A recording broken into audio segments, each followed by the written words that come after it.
கேள்வி பார்வையாளருக்கு வணக்கம். இந்த நேர்காணலில் நாம் சந்திக்க இருக்கும் சிறப்பு விருந்தினர் தமிழ்நாடு சமதர்ம கட்சியின் தலைவர் தங்கப்பாண்டியன் அவர்கள். சார் வணக்கம். வணக்கம். உங்களுக்கெல்லாம் தெரியும், இன்றைய தினம் நாட்டையே உலுக்கிய சாத்தான்குளம் பென்னிக்ஸ் ஜெயராஜ் வழக்கு தற்போது 9 காவல்துறை அதிகாரிகள் குற்றவாளி என்ற மாதிரியான ஒரு அறிக்கை, அதாவது தீர்ப்பு கூட வந்திருக்கிறது. முக்கியமா பார்த்தோம்னா சிபிஐ தரப்புல முதற்கட்டமாக 2027 பக்க குற்றப்பத்திரிகையும், இரண்டாவது கட்டமாக 400 பக்க குற்றப்பத்திரிகை நீதிமன்றத்துல மதுரை மாவட்ட கூடுதல் அமர்வு நீதிமன்றத்துல சமர்ப்பிச்சிருக்காங்க. தற்போது இந்த சம்பவம் அரசியலுக்கு மத்தியில, தமிழ்நாடு தேர்தலுக்கு மத்தியில பேசுபொருளை ஏற்படுத்திக் கொண்டிருக்கிறது. அதிமுக ஆட்சியில இந்த மாதிரியான கொடூரங்கள்லாம் நடந்தது எப்படி பார்க்கலாம்? இது அதிமுகவுக்கு ஒரு பின்னடைவான ஒரு சம்பவம் தான் பல்வேறு கேள்விக்குள்ள இருக்கிறது. இருந்தாலும் காவல்துறையினுடைய அட்ராசிட்டி தொடர்ந்து நடைபெறுவதை எப்படி சார் பார்க்கலாம்? இந்த கொலை நடந்த போது அன்றைய காவல்துறை அமைச்சர் எடப்பாடி காவல்துறையை என்னவெல்லாம் செய்தார், ஆனால் அதற்கு பொறுப்பற்ற வகையில் எப்படியெல்லாம் பதில் சொன்னார் நமக்கு தெரியும். இந்த பினிக்ஸ் அப்புறம் அவங்க அப்பா, அவங்க இருவரும் கொல்லப்பட்ட இந்த வழக்கில் அவர் தொடர்ந்து எஃப்ஐஆர் கூட பதிவு செய்வதற்கு பெரிய சிரமங்கள் ஏற்பட்டது. நிறைய போராட்டங்கள், வணிகர் சங்கங்கள் போராடினார்கள், கடையடைப்பு செய்தார்கள். தமிழ்நாடு முழுக்க குரல் ஓங்கி ஒழித்தது. எல்லா கட்சிகளும் போராட்டம் நடந்தாங்க. அதற்கு பிறகுதான் அந்த காவலர்கள் மீது வழக்கே பதிவு செய்யப்பட்டுச்சு. அது மட்டும் இல்ல, தூத்துக்குடி துப்பாக்கி சூடு இவர் ஆட்சியில தான் நடந்தது, எடப்பாடி ஆட்சியில தான் நடந்தது. 13 பேர் கொல்லப்பட்டார்கள். அந்த 13 பேரும் குருவியை சுடுவது போல் குறிவைத்து சுடப்பட்டார். அது வன்முறை அடக்கிறதுக்கு, கலவரத்தை அடக்கிறதுக்கு சுடப்பட்ட விஷயமே இல்லை. 13 பேரும் அந்த போராட்ட கமிட்டியில தீவிரமா இயங்கினவங்க, அவங்க குறி வச்சு கொல்லப்பட்டிருக்காங்க. அதுல ஒரு பொண்ணு முகத்துல சுடப்பட்டு கொல்லப்பட்டாங்க. இவ்வளவு கொடூரங்களை எல்லாம் எடப்பாடி செஞ்சார். அது மட்டும் இல்ல, இன்னொரு சம்பவம் உங்களுக்கு ஞாபகம் இருக்கான்னு தெரியல. பைக்ல போனா ஒரு கர்ப்பிணி ஒரு பையன் நிறுத்தாம போனாங்கன்னு சொல்லி ஒரு டிராபிக் போலீஸ் உதச்சு தள்ளி அந்த கர்ப்பிணி இறந்து போயிடுறாங்க. அது அந்த போனா அந்த போலீஸ் அதுக்கு அவர் மீது நடவடிக்கை எடுக்கப்பட்டார். அப்ப இப்படி மிக கேவலமாக, அதுவும் கொரோனா காலகட்டம், இந்த கொரோனா காலகட்டத்துல பாத்தீங்கன்னா தமிழ்நாட்டு மக்களுக்கு மரியாதை கிடையாது. போறவங்க வர்றவங்க எல்லாத்தையும் கேள்வி கேட்காம அடிக்கிறது, போலீஸ் விட்டு அடிக்கிறது. அவர்கள் ஒரு தொற்றுநோய் காலம், அவன் துன்பத்திலையும் அச்சத்திலையும் பயத்திலையும் போய் வந்துட்டு அந்த காலத்துல பறிமுதல் செய்யப்பட்ட இருசக்கர வாகனங்கள், அந்த பறிமுதல் செய்யப்பட்ட வாகனங்கள் முழுக்க பெரும்பாலும் அதை ஏழைகளா விட்ட கொடுமையிலாம். அப்ப நீங்க காவல்துறையை வைத்து மேய்க்க ஒருத்தர் பேச்சார், அதான் நடந்தது. அதன் விளைவுதான் பெலிக்ஸ் அவருடைய அப்பாவுடைய படுகொலை. அப்ப அந்த படுகொலைக்கு இன்னைக்கு உண்மையிலேயே ஒரு நீதி கிடைச்சது. அந்த 9 பேரும் குற்றவாளிகள் என்று நீதிமன்றம் இன்னைக்கு அறிவிச்சிருக்கு. இது உண்மையிலேயே தமிழ்நாடு அரசு அதற்குன்னு நீதிபதி குழுவை அமைத்து அதற்கு விசாரணை ஆணையம் வச்சு அதை விசாரிச்சு வேகமாக குற்றப்பத்திரிகையை தாக்கல் செய்து அவருடைய ஆட்சி காலத்துக்கு தண்டனையும் பெற்று கொடுத்திருக்கிறார். இது உண்மையிலேயே வணிகர் சமூக மக்களுக்கு உண்மையிலேயே ஒரு திருப்திகரமான விஷயம். இன்னொன்னு, இது போன்ற காவல்துறை கொட்டடி மரணங்கள் நடக்கிறது, அது நிறுத்தப்படும். அதுவும் அவங்களும் ஒரு கடை நடத்துற வியாபாரிகள், அவர்களை போய் ஏதோ மிக கொடிய குற்றவாளிகள் போல் வச்சு எல்லாரும் போதை போட்டிருந்தாங்கன்னு செய்தி வருது. காவல்துறை எந்த அளவுக்கு சீரழிந்து கிடந்துச்சுன்னா, அவர் அடிச்சவங்க பூரா தண்ணி அடிச்சு விளையாட்டி பழகுவான் வாங்கலாம் பேசிட்டு இருந்தார். அப்ப இப்படிப்பட்ட ஒரு கொடிய குற்றத்திற்கு ஒரு உண்மையான ஒரு நீதி கிடைச்சிருக்கு அப்படின்ற ஒரு விஷயத்த பார்க்க. ஓகே, இதுல நம்ம அடிச்சு விளையாடுறதுக்கு ஒரு அப்பா அம்மா கிடைச்சிருக்காங்க அப்படின்னு ஒரு கருத்தை நம்ம எப்படி பார்க்கலாம்? காவல்துறைன்றதே இப்படிதான் இருக்கா? அதான் காவல்துறையில அவங்களுக்கு என்ன ஒரு போக்கு இருக்குன்னா, இது பிரிட்டிஷ் காலத்து காவல்துறை. அதுல இருக்கிற அந்த விதிமுறைகள், ஒழுங்குமுறைகள், அவர்களுக்கு இருக்கிற உத்தரவு முறை எல்லாமே வந்துட்டு சட்டத்தை நீ அதிகமாக கடைபிடிக்கணும் அப்படின்றத விட மேலதிகாரியின் உத்தரவுக்கு கடைபிடிக்கணும் அப்படின்னு ஒரு குருட்டு மனப்பாடத்தை ஏற்படுத்தி வச்சிருக்காங்க. இந்த ஒரு செய்தி ட்ரம்ப் வந்துட்டு ஒரு கப்பற்படை அதிகாரிக்கு அமெரிக்காவுல உத்தரவிட்டு, ஆனால் அந்த உத்தரவு கப்பற்படையினுடைய உத்தரவு சட்டத்திற்கு எதிரானது, சட்டத்திற்கு மாறுபாடானது. அதனால அந்த மார்ஷல் வந்துட்டு இந்த உத்தரவுக்கு செய்ய வேண்டிய அவசியம் இல்லை. ஏனென்றால் இந்த உத்தரவு முறை என்னை கட்டுப்படுத்தாதுன்னு அவர் அறிவிச்சிருக்கு. இங்க எத்தனை போலீஸ்காரங்க செய்வாங்க? இங்க எத்தனை போலீஸ்காரங்க இன்ஸ்பெக்டரோ, டிஎஸ்பியோ, எஸ்ஐயோ ஒரு அதாவது மேல இருந்து கீழே வரைக்கும் வச்சுக்கோங்க, டிஐஜில இருந்து கீழே வரைக்கும் வச்சுக்கோங்க, யாராவது தவறான உத்தரவு போட்டாங்க, நான் அதுக்கு கீழ்ப்படிய மாட்டேன், நிக்கிறதுக்கு அதிகாரிகள் இருக்கிறாங்களா? இப்படி ஒரு கலாச்சாரம் இருக்கு. நீங்க போடுற உத்தரவு சட்டப்படி வராதை சார் சொல்ல இந்த காவலர்களுக்கு பயிற்சி இருக்கா, அதிகாரம் இருக்கா, முறை இருக்கா அப்படின்னா இல்லை. அது பிரிட்டிஷ் காலத்துது என்னன்னா உபேத ஆர்டர் ஆஃப் அதிகாரி அப்படின்ற மாதிரிதான் இருக்கு. அப்ப என்னன்னா அவரு என்ன உத்தரவு போடுறாரோ நீ கண்ணை முடிக்கிட்டு செய்யணும்.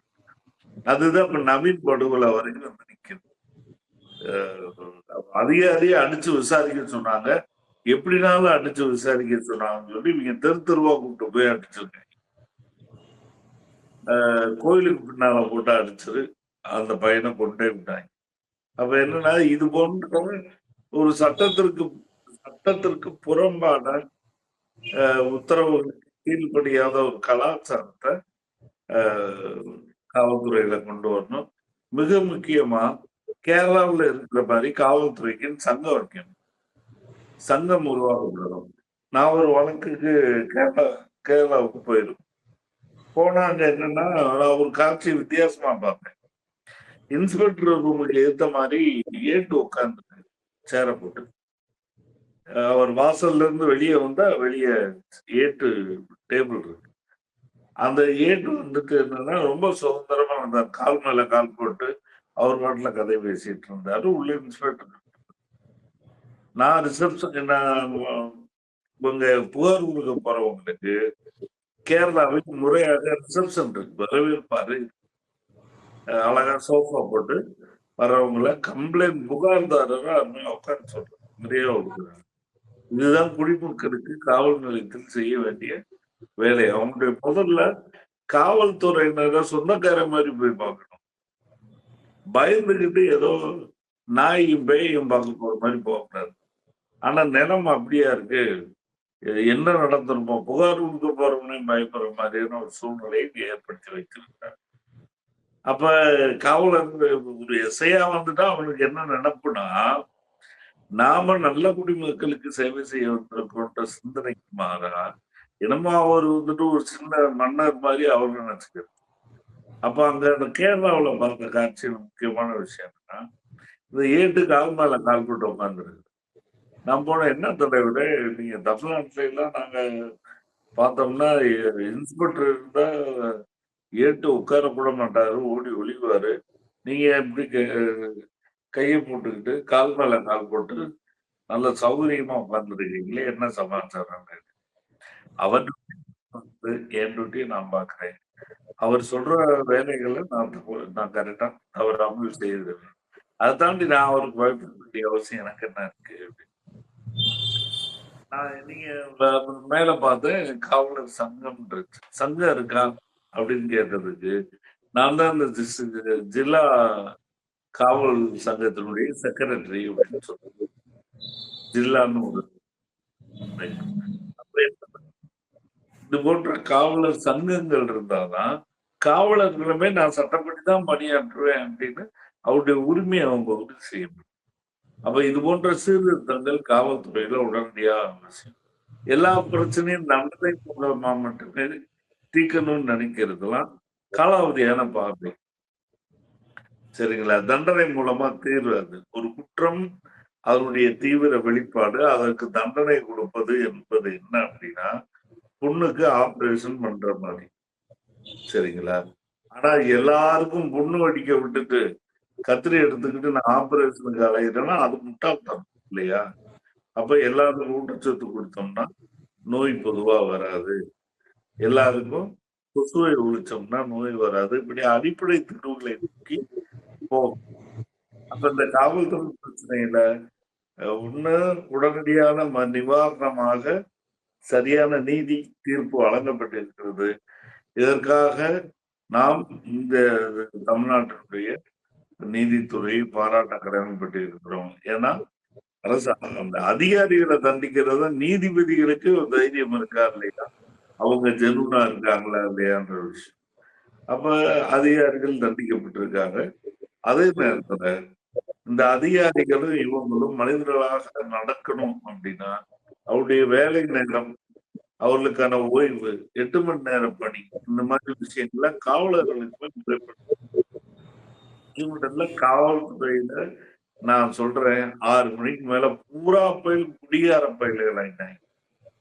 காக்கி சட்டை போட்டவன் பூரா குடிக்கிறான், எல்லை இல்லாம குடிக்கிறான். இப்ப இதுல ஒரு சிலர் தான் அப்படி அந்த இதுல குடிக்காம இருக்கிறாங்க. எல்லா போலீஸும் பாக்குற போலீஸ் பூரா குடிச்ச போலீஸா தான் இன்னைக்கு நிலவர தமிழ்நாட்டினுடைய நிலவரம்.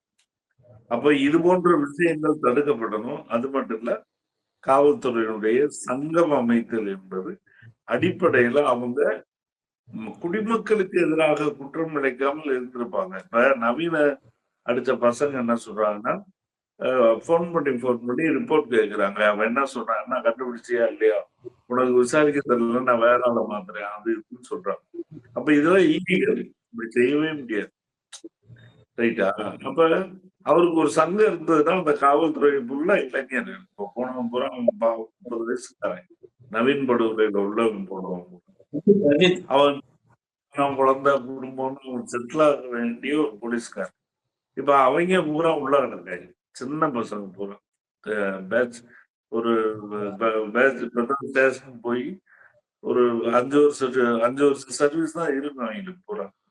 இப்ப அவனை பூரா வாழ்க்கையை வாழ்க்கையை அழிச்சு அனுப்பிச்சிட்டாங்க. உண்மையிலே அவனுக்கெல்லாம் இந்த சங்கம் இருந்து சட்ட பாதுகாப்பு இருந்ததுன்னா, இல்ல சார் இது செய்ய முடியாது, இதுக்குள்ள நான் வரமாட்டேன், எனக்கா நான் பணியை மட்டும் நான் பார்த்துட்டு போறேன், தயவு செஞ்சு வேற நீங்க பார்த்துக்கோங்க சார், நான் தைரியமா சொல்லிட்டு போய். அதனால இது போன்ற தீர்வுகளை உருவாக்கணும் அப்படின்றத வேண்டுகோளா முன்வச்சுக்கிறேன். Okay sir. 30ஆம் தேதி வந்து தீர்ப்பு வழங்க இருக்கிறாங்க. இறுதி தீர்ப்பு அன்னைக்கு தான் வழங்க இருக்கிறாங்க. எப்படி பார்க்கலாம்? ஏன்னா இது ஒரு அரசியல்ல வந்து ஏதாவது மாற்றம் ஏதாவது கொண்டு வருமா? இது அதிமுக ஆட்சி காலத்துல நடந்தனால. இல்ல இதுல பொதுவா என்னன்னா இப்படியான வழக்குகள்ல மரண தண்டனை கொடுக்கணும், உயர்ந்தபட்ச தண்டனை கொடுக்கணும்னு சொல்லுவாங்க. மரண தண்டனை என்பது பொதுவாகவே மனித குலத்திற்கு எதிரானது ஒண்ணு. இன்னொன்னு எந்த தீர்வையும் தராத ஒண்ணு. இன்னொன்னு ஆட்சியாளர்களை அவர்களுடைய அவர்களுடைய கடமைகள்ல இருந்து ஆட்சியாளர்கள் ஒழித்து கொள்வதற்கு இந்த மரண தண்டனை ரொம்ப எளிதான ரூட்டா போயிடும். அவர் ஏதோ பெரிய மனுநீதி தீர்ப்பாளர் மாதிரியும் ரைட்டா, அவர் ஆட்சியில பயங்கரமான சட்டம் ஒழுங்கு இருந்தது, மரண வழங்கி சும்மா போகலாம். ஆனா பிரச்சனை என்ன, நாம சொன்ன மாதிரி அப்ப இந்த காவல்துறை இப்படி மோசமான ஒரு சூழ்நிலையில காவலர்கள் நடத்தப்படுறாங்கன்ற பிரச்சனை எப்ப பேசும், அதை பற்றிய கவனம் எப்ப போகும்? அப்ப காவல்துறையில ஒரு காவலர் சட்டவிரோதமாக மேலதிகாரிகளால் நிர்பந்திக்கப்பட்டு ஒரு கொலை நடந்தா யார் பொறுப்பு? செஞ்சவன் பொறுப்பு, மேலதிகாரி எனக்கு நான் போயிடும். அப்ப இந்த சிஸ்டத்தை நீங்க மாத்தாம இந்த குற்றங்களை எப்படி குறைப்பது? இது ஒரு விஷயம். இன்னொன்னு, பொதுவா சமுதாயத்துல குற்றங்கள் குறையும் அப்படின்னு என்ன, கல்வி, தொழில், வேலை வாய்ப்பு இதெல்லாம் ஆட்சியாளர்கள் உருவாகும். நீங்க என்ன பண்ணுவீங்க? கொடூரமா ஒருத்தன் கொலை செஞ்சுட்டான், கொடூரமா ஒருத்தன் ஏதோ ஒரு குற்றங்களை பண்றான், சரியா? அதுக்கெல்லாம் நீங்க கல்வி, பொருளாதாரம் மேம்பாடு பத்தியே பேச மாட்டீங்க. அவனை தூக்கி கையால உடைச்சிட்டு சூழ்நிலையை சரி பண்ணிட்டோம்னு சொல்லி இல்லையா? அப்ப இந்த இந்த விஷயங்கள்லாம் விவாதங்களுக்கு வருவதற்கு சமுதாயத்துல முன்னேற்றம் வராம குற்றங்கள் கிடையாது. சம்பந்தப்பட்ட துறைகள்ல சட்ட ரீதியான சீர்திருத்தங்கள் பல விஷயங்கள் வர வேண்டும் அப்படின்ற விஷயத்தெல்லாம் தண்டனையில ஒளிஞ்சிட்டு இருப்பதற்கு வாய்ப்பாக மாறணும்.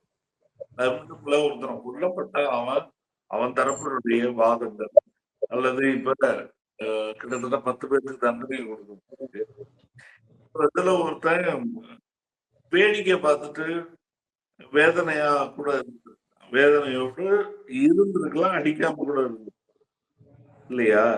அந்த விஷயம் உடனே வெளியே வராது. வேற ஏதாவது சூழ்நிலைகள்ல வெளியே வரலாம். இப்படி 10 பேரும் இப்படித்தான் செஞ்சாங்க, 10 பேரும் ஒன்னாங்க கொண்டாங்கன்ற மாதிரி இருக்காது. அதுல ஒரு சிலர் அப்ப அவர்களுக்கு மரண தண்டனை கொடுத்து மொத்தமா இது பண்ணும்போது பல விஷயங்கள் வெளியே வர்றதில்லை. ஏதோ ஒரு விதத்துல ஒரு ஆயுள் தண்டனை ஏதோ பெற்று வெளியே வந்து பல குற்றங்கள்ல உண்மைகளை எழுதியிருக்கிறாங்க. உண்மைகள் வெளியே வந்திருக்கு பல நேரங்கள்ல ரொம்ப காலத்துக்கு. உதாரணத்துக்கு கேரளாவில் ஒரு தோழர் ஒருத்தர் ஐயங்காளின்னு நினைக்கிறேன், அவரை சுட்டு கொன்ற ஒரு இன்ஸ்பெக்டர் ரிட்டையர்ட் ஆன காலகட்டத்துல இதை பற்றி உண்மையில புற வெளியிட்டார். அவரை ஐயங்காளி பச்சை படுகொலை செய்தோம், அது மோகங்கள் கொலை அல்ல, தாக்குனாங்க அவரு ஐயங்காளிகளை தாக்குனாங்க சுட்டோன்றது இல்லை, அவரை நிக்க வச்சு சுட்டோம்.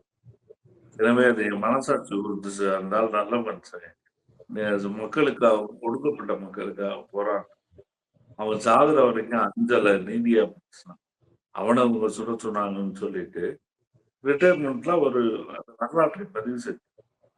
அதனால என்னன்னா, நீங்க தண்டனைகள் என்பதுல மரண தண்டனை மாதிரி தண்டனைகளை தவிர்க்கலாம், மற்றபடி இவர்களுக்கு கடுங்காவல் தண்டனை கொடுக்கலாம் அப்படின்றது நம்முடைய கருத்து. ஓகே சார், பல்வேறு கருத்துக்கள் வந்து ஆசாமா வழங்கியிருக்கீங்க. கூடுதலா வந்து காவல்துறை சந்திக்கக்கூடிய நெருக்கடியும் காவல்துறை கொடுக்கக்கூடிய நெருக்கடியும் பத்தி விவரித்திருக்கீங்க. மிக்க நன்றி. நன்றி.